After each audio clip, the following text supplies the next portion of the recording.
굿모닝, 좋은 아침입니다. 오늘은 5월 12일 금요일입니다. 여러분 또 새로운 한 날이 시작됐습니다. 오늘 이 한 날도 주님의 인도하심과 보호하심 가운데 여러분들이 계획하시고 있는 또 주님께서 여러분들에게 맡겨주신 귀한 삶을 믿음 안에서 여러분 감당하실 수 있기를 기도하겠습니다. 우리의 삶을 통해 영광 받으시기를 원하시는 주님 앞에 우리의 삶이 살아있는 제사로 예배로 올려드려지는 그러한 한 날 우리의 삶 되기를 소원합니다. 자, 오늘 우리에게 주시는 하나님의 말씀은 사무엘하 17장 1절부터 14절까지의 말씀입니다. 사무엘하 17장 1절부터 14절까지 말씀, 우리 먼저 함께 말씀 보시고 말씀 나누도록 하겠습니다. 아히도벨이 또 압살롬에게 이르되 이제 내가 사람 12,000명을 택하게 하소서. 오늘 밤에 내가 일어나서 다윗의 뒤를 추적하여 그가 고나하고 힘이 빠졌을 때에 기습하여 그를 무섭게 하면 그와 함께 있는 모든 백성이 도망하리니 내가 다윗 왕만 쳐 죽이고 모든 백성이 당신께 돌아오게 하리니 모든 사람이 돌아오기는 왕이 찾는 이 사람에게 달렸습니다. 그리하면 모든 백성이 평안하리이다 하니 압살롬과 이스라엘 장로들이 다 그 말을 옳게 여기더라. 압살롬이 이르되 아렉 사람 후세도 부르라. 우리가 이제 그의 말도 듣자 하니라. 후세가 압살롬에게 이르매 압살롬이 그에게 말하여 이르되 아히도벨이 이러이러하게 말하니 우리가 그 말대로 행하랴. 그렇지 아니하거든 너는 말하라 하니 후세가 압살롬에게 이르되 이번에는 아히도벨이 베푼 계략이 좋지 아니하나이다 하고 또 후세가 말하되 왕도 아시거니와 왕의 아버지와 그의 추종자들은 용사라. 그들은 들에 있는 곰이 새끼를 빼앗긴 것 같이 격분하였고 왕의 부치는 전쟁에 익숙한 사람인즉 백성과 함께 자지 아니하고 지금 그가 어느 굴에나 어느 곳에 숨어 있으리니 혹 무리 중에 몇이 먼저 엎드러지면 그 소문을 듣는 자가 말하기를 압살롬을 따르는 자 가운데에서 패함을 당하였다 할지라. 비록 그가 사자 같은 마음을 가진 용사의 아들일지라도 낙심하리니 이는 이스라엘 무리가 왕의 아버지는 영웅이요 그의 추종자들도 용사인 줄 알미니이다.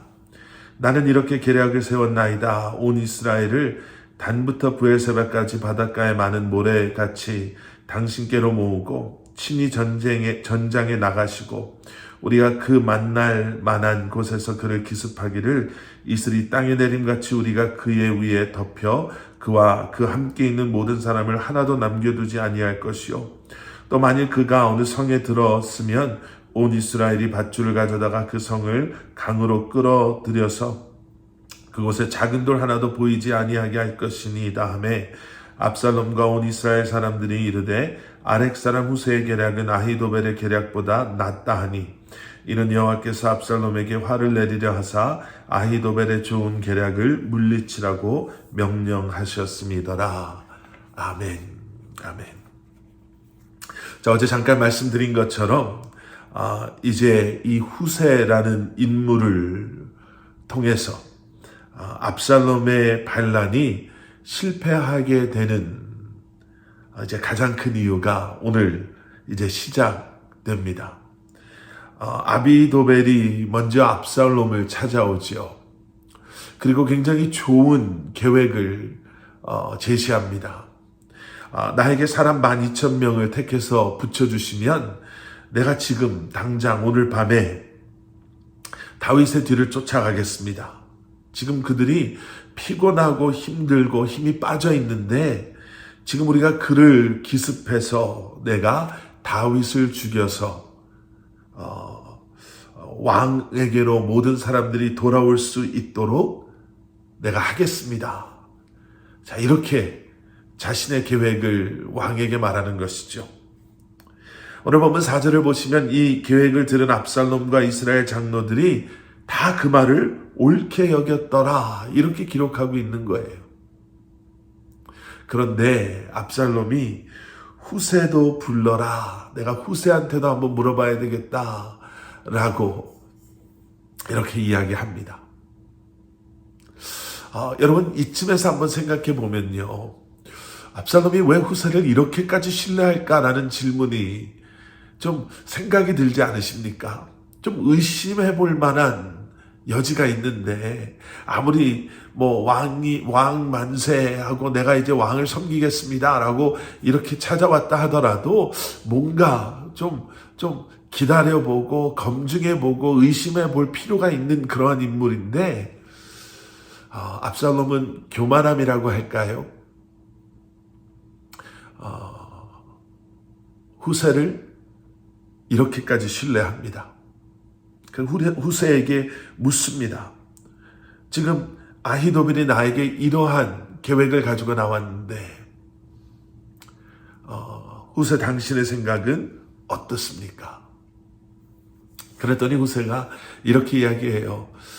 절대로 당신의 아버지 다윗 왕을 얕봐서는 안 됩니다. 다윗 왕이 누굽니까? 다윗과 함께하는 사람들이 어떤 사람들입니까? 그들은 전쟁에 익숙한 사람들이고 산전수전 다 겪은 사람들 아닙니까?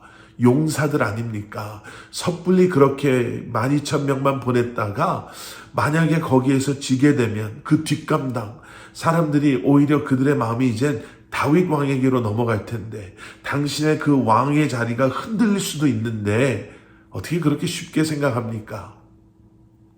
나 같으면 온 군대를 다 모아서 왕이 직접 그들을 인도해서 이번 기회에 다윗과 그의 부하들을 아주 초토화시켜 버리겠습니다. 보세요.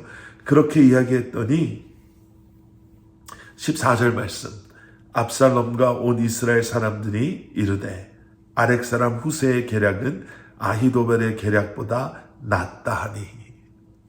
여러분, 팔랑귀라 그러나요? 이 얘기도 듣고 저 얘기도 듣고, 그렇게 하는 것. 지금 압살롬이 딱 그런 모습으로 아히도벨의 이야기를 들을 때는 이것이 최고인 것 같고, 후세의 이야기를 들을 때는 그것이 최고인 것 같은 그런 모습을 보여줍니다. 여러분, 교만함이 사람의 눈을 멀게 한다라고 하죠. 압살롬은 어쩌면 제대로 된 전쟁 한번 하지 않고 여기까지 온 자신을 과대평가한 것 같습니다. 자기 옆에 있는 아히도벨과 또 후세의 이 조언들, 계획들을 너무나도 과대평가한 것 같습니다. 너무나 그들을 믿었죠. 특별히 너무 후세를 믿었죠. 그리고 그런 그의 마음 밑에는 어떤 마음이 있었냐면, 사람들에게 어떻게 해서든지 잘 보이고 싶은, 어떻게 보면 보여주기식 그러한 정치를 하고 있다고 해야 되나요? 이렇게 하면 사람들이 나에게서 등을 돌릴 텐데, 이렇게 하면 더 많은 사람들이 나를 인정해주고 나를 따를 텐데. 압살롬에게는 다른 사람들이 나를 어떻게 평가할까에 대한 염려가 있었던 것 같습니다.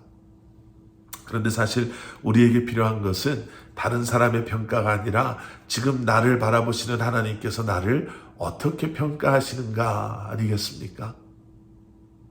제가 언제도 그런 말씀 드린 적이 있죠. 세상에서 가장 고통스러운 아픔은 뭘까? 어떤 사람들은 페이퍼 컷, 종이에 이렇게 비는 게 그렇게 따갑고 아프다고 이렇게 이야기하는 사람들도 있고요. 어떤 특정 부위에 뼈가 부러졌을 때, 아니면은 어떠한 특별한 그런 아픔, 어떠한 병의 고통이 제일 아프다라고 이야기하지만, 어떤 분이 이런 대답 하시더라고요. 세상에서 제일 아픈 고통은 나의 고통입니다. 그게 정답인 것 같습니다. 나와 상관없는 사람의 고통, 아픔은 그게 무엇이든지 간에 여러분, 우리가 직접 경험하지 않기 때문에 나랑 상관없는 아픔이기 때문에 아픈가 보다라고는 생각할 수 있겠지만, 그 고통의 깊이나 심각성을 우리는 느끼지 못하죠. 다른 사람의 뼈가 부러지는 것보다 사실 종이에 이렇게 손가락을 비는, 어떻게 보면 밴데이지도 하나 필요 없을 정도의 깊이의 상처지만 오히려 그것이 더 아프다라고 여겨질 수도 있습니다. 여러분, 여기서 중요한 게 뭐냐면요, 나랑 관계가 있냐 없냐, 상관이 있냐 없냐라는 거예요. 왜 여기서 이런 이야기를 하나? 여러분, 하나님의 뜻과 하나님의 나를 향하신 마음을 상관하지 않는 사람은요, 하나님께서 지금 나를 어떻게 생각하시는가에 대한 관심이 당연히 없습니다. 아까 말씀드린 세상 사람들이 나를 어떻게 평가하는가, 하나님은 나를 어떻게 평가하시는가, 여러분, 이것이 우리에게 참 두렵게 다가오는 이유는, 첫째는 하나님을 진정으로 사랑하고 하나님과 나의 관계를, 하나님의 자녀된 우리의 삶을 우리가 정말 소중히 여긴다면 우리는 마땅히 하나님께서 지금 나를 어떻게 바라보고 계시나, 평가하시나를 생각할 수밖에 없죠. 다르게 말씀드리면, 하나님과 전혀 상관없는 삶을 산다면 우리의 관심은 세상 사람들이 나를 어떻게 볼까? 세상 사람들이 평가하는 나는, 세상 사람들 눈에 나는 어떻게 비춰질까? 세상 사람들 속에 나라는 사람은 지금 어떻게 만들어져 가고 있는가 밖에 되지 않을 것입니다. 여러분, 어디에 관심이 있으십니까? 세상에 관심이 있으십니까? 아니면 하나님, 주님의 마음, 십자가에 관심이 있으십니까?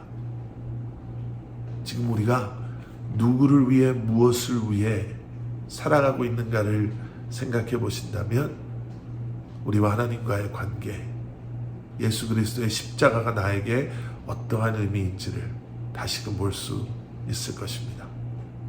기도하시겠습니다. 사랑의 아버지 하나님, 우리에게 새날을 주시고 새 생명 주신 주님을 오늘 말씀을 통해 만나고 교제하게 하신 것 감사하고, 다시 한번 우리의 관심이 어디에 있는지를 말씀을 통해 생각해 보게 하신 것 감사합니다. 우리의 마음이 온전히 주님을 향하게 하시고 우리의 삶의 목적이 예수 그리스도의 십자가가 되게 하시어서 다시 한번 아버지 하나님, 우리의 삶을 통해 주님의 영광을, 그리고 주님을 예배하며 찬양하며 살아갈 수 있는 저희들 되게 하여 주시옵소서. 예수 그리스도 이름 받들어 간절히 기도드렸사옵나이다. 아멘.